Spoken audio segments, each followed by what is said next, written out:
This happened on Christmas Eve back in '97 when I was 7 years old.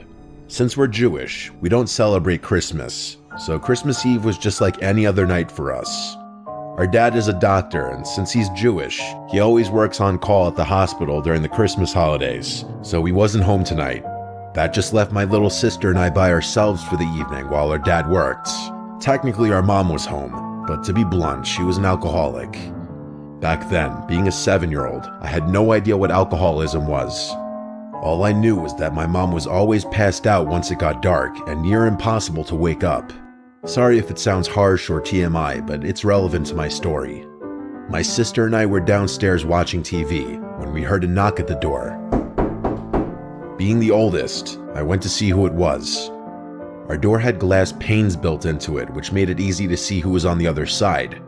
There was a man standing outside in a Santa suit holding a bag, and when he saw me, he smiled and waved at me to come to the door. I went near the door but did not open it, and I thought it was odd that someone dressed like Santa would come to our house out of anyone's house in the neighborhood. He said, "Hey kid, it's me Santa.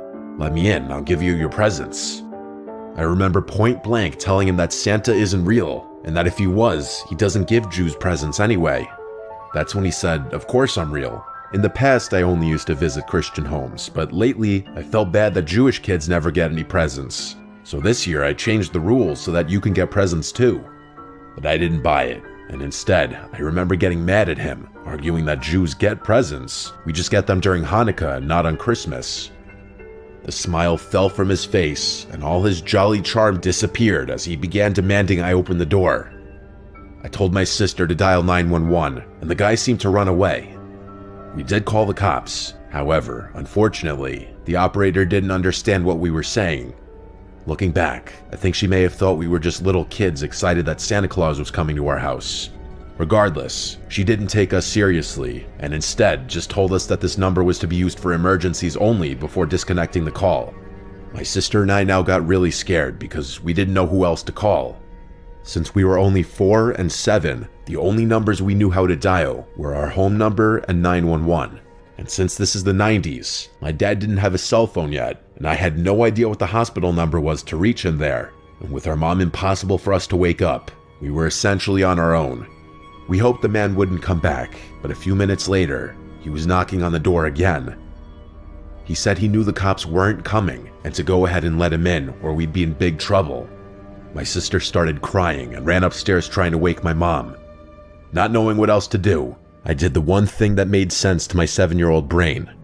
I grabbed a bunch of candles we keep for our menorah and lit them all, then ran below where the smoke detector was.